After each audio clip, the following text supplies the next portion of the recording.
ఎవడో ఒకడు ముళ్ళు కట్టబెట్టి పొడవాలనా వద్దా? తప్పును ఎత్తి చూపాలనా వద్దా? ఇవాళ ప్రజల గొంతుకై బీఆర్ఎస్ పార్టీ పనిచేస్తుంది. ప్రజలే కేంద్రంగా, ప్రజల ఇబ్బందులే కేంద్రంగా, ప్రజల కష్టాలే కేంద్రంగా, ఎక్కడ సమస్య ఉంటే అక్కడ బీఆర్ఎస్ పార్టీ ప్రజల పక్షాన నిలబడి పోరాటం చేస్తూ ఉంది. ఈరోజు ఇన్ని కాలనీలు, రుక్మిణి ఎస్టేట్స్ అని కానీ, శ్రీరామ్ నగర్ కాలనీ కానీ, మహదేవపురం కానీ, మల్లారెడ్డి నగర్ కానీ, చెన్నకేశవ నగర్ కానీ, రంగానగర్ కానీ, గాజుల రామారం కానీ, అదేవిధంగా నిజాంపేట్ కానీ, ఇట్లా అనేక కాలనీల్లో బీఆర్ఎస్ ఉన్నప్పుడు రిజిస్ట్రేషన్లు అయినాయి. బీఆర్ఎస్ గవర్నమెంట్ ఉన్నప్పుడు మాకు ఇబ్బంది కాలేదు. ఈ 22A పెట్టినాక, ఈ కాంగ్రెస్ గవర్నమెంట్ వచ్చినాకనే మాకు ఇబ్బంది అవుతుంది అనేటువంటి విషయాన్ని మీరు అన్ని కాలనీల వాళ్ళు చెప్తా ఉన్నారు. తప్పకుండా మాకు నమ్మకం ఉంది, ఈ ప్రభుత్వం పరిష్కరిస్తుంది అని నమ్మకం ఉన్నది. ఒకవేళ పరిష్కరించకపోతే సెప్టెంబర్ 7వ తారీఖు నాడు అసెంబ్లీ ఉన్నది. ఆ అసెంబ్లీని దద్దరింపజేసి, అసెంబ్లీని స్తంభింపజేసి, ఈ ప్రభుత్వం మెడలు వంచైనా మీ భూములను తిరిగి మీ హక్కులు మీరు పొందే విధంగా బీఆర్ఎస్ పార్టీ మీ గొంతుకై పరిష్కరిస్తుంది. డెఫినెట్ గా పోరాటం. మీ వివేక్ గౌడే అసెంబ్లీలో మా విప్పు, ఆయన మా అందరికి విప్పిచ్చేస్తాడు. రేపు 22A భూములు తీసేదాకా కొట్లాడాలని మా అందరికి విప్పిచ్చేస్తాడు. మేము అందరం కొట్లాడతాం గ్యారంటీగా. ఏం భయపడాల్సిన అవసరం లేదు. ఎందుకంటే ఇందులో న్యాయం ఉన్నది, ధర్మం ఉన్నది. మీరు అడుగుతున్న దాంట్లో ఇలా తప్పు పొంగులేటి శ్రీనివాసరెడ్డిది. నువ్వు తప్పు చేస్తే ప్రజలకు శిక్ష ఎందుకు? తప్పు ప్రభుత్వాన్ని, శిక్ష ప్రజలదా? నువ్వు రాత్రికి రాత్రి అత్యాశకు పోయి నువ్వు డబ్బులు సంపాదించాలనే దురాశలో ఈ పొంగులేటి శ్రీనివాసరెడ్డి ఈ భూములన్నీ 22Aలు పెట్టిండు. కానీ పొంగులేటి శ్రీనివాసరెడ్డికి తెలియంది ఒకటి ఉంటది, నీ డబ్బు దురాశనే నీ దుఃఖానికి ఏదో ఒకనాడు కారణమైతుంది. మిస్టర్ పొంగులేటి శ్రీనివాసరెడ్డి, దురాశ ఎన్నటికైనా చేటే.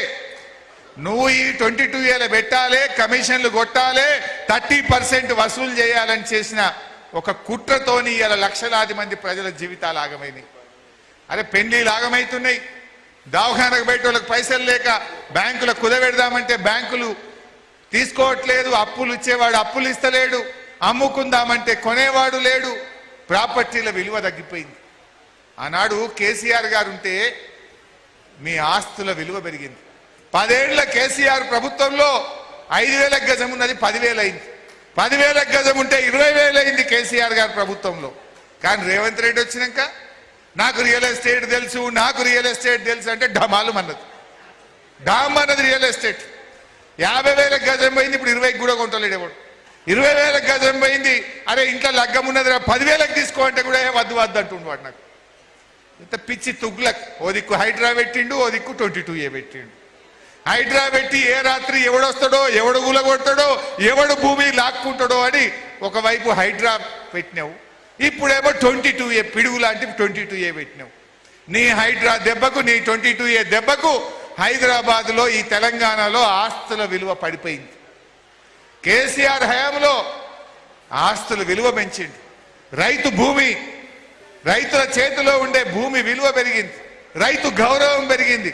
ప్రజలకు ధైర్యం ఇచ్చిండు కేసీఆర్. కానీ రేవంత్ రెడ్డి వచ్చినాక మొత్తం డామ్ అన్నటువంటి పరిస్థితి ఏర్పడ్డది. అయితే ఇక్కడ ఒక విషయం అర్థం చేసుకోవాలి. ఈ తప్పు పొంగులేటి ఒక్కటే చేసిండా, దీని వెనుక రేవంత్ రెడ్డి ఉన్నాడా? 100కు 100% రేవంత్ రెడ్డి ఉన్నాడు. ఇంట్లో A1 రేవంత్ రెడ్డి, A2 పొంగులేటి శ్రీనివాస్ రెడ్డి. ఎందుకు నేను ఉత్తగా చెప్తలేను. 3 వద్దుల క్రితం కోమటిరెడ్డి వెంకటరెడ్డి ఉన్నది ఉన్నట్టు కుండ బద్దలు కొట్టిండు. ఆయన అప్పుడప్పుడు జర ఉన్నది ఉన్నట్టు మాట్లాడతాడు.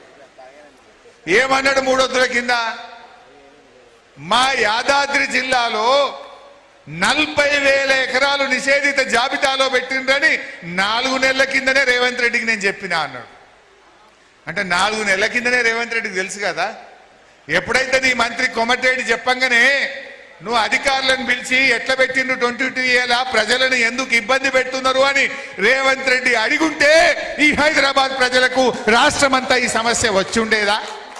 ఈ సమస్య వచ్చునా? అంటే రేవంత్ రెడ్డికి 4 నెలల కిందనే తెలిసి ముచ్చట. తెలిసినా సపోర్ట్ చేయకుండా ఎందుకున్నాడు? ఎందుకంటే 50-50 పొంగులేటి రేవంత్ రెడ్డి 50-50. అందుకే రేవంత్ రెడ్డి సపోర్ట్ చేస్తలేడు. రేవంత్ రెడ్డి చిన్న దానికి ఎంక్వైరీ చేస్తాడు. మొన్న మంత్రి ఉత్తమ్ కుమార్ రెడ్డి శాఖలో సివిల్ సప్లైస్ డిపార్ట్మెంట్లో విజిలెన్స్ ఎంక్వైరీ చేసిండు, ఈడీకి ఇచ్చిండు. మరి దీని మీద ఎందుకో ఎంక్వైరీ చేస్తలేడు? ఎవడు ఈ భూములను నిషేధిత జాబితాలో పెట్టుమని చెప్పిండు? ఎవరి తప్పు వల్ల ఈ లక్షలాది మంది ప్రజలు కనీసం గుండె మీద చేసుకొని నిద్ర కూడా పోని పరిస్థితులు ఎందుకు వచ్చినాయి? నిద్ర లేని రాత్రులు గడపడానికి, ఇన్ని లక్షల మంది ప్రజలను బాధ పెట్టడానికి కారకుడెవడో అతన్ని శిక్షించాలనా వద్దా?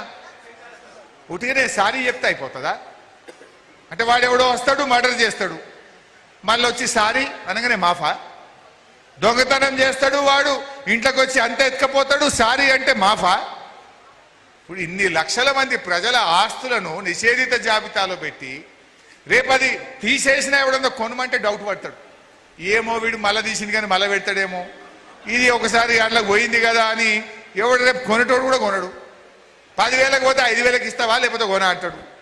అంటే ఇంతమంది ప్రజల ఆస్తుల విలువ పడిపోయి ఇంతమందిని ఆగం పట్టిన ఈ తప్పిదానికి కారణం ఎవడో తేలాలనా వద్దా? దీని మీద ఎంక్వైరీ జరగాలనా వద్దా? అందుకే తక్షణమే ఒక సిట్టింగ్ జడ్జితో విచారణ జరపాలని ఇలా బీఆర్ఎస్ పార్టీ డిమాండ్ చేస్తా ఉంది. ఇలా ఒక విషయం తెలుసుకోవాలి, ప్రజల ఆస్తులు నిషేధిత జాబితాలో పెట్టినామంటున్నారు. మర్యాద కొద్ది తీసి తప్పు చేసిన వాడిని శిక్షించి నిర్ణయం తీసుకుంటే మీరు బతుకుతారు, పరిష్కరిస్తే బతుకుతారు.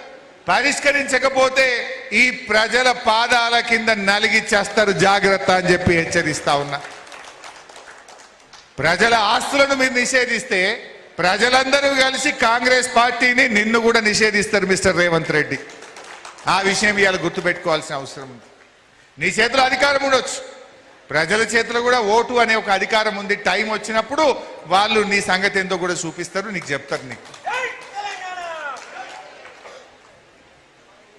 ఇవాళ అందుకే బీఆర్ఎస్ పార్టీ ఒక డిమాండ్ చేస్తుంది, అసలు ఏది పెట్టినావు ఏది తీసినావు ఒక వైట్ పేపర్ రిలీజ్ చేయి, పబ్లిక్ డొమైన్లో పెట్టు. ఎందుకు సీక్రెట్గా పెడుతున్నావు?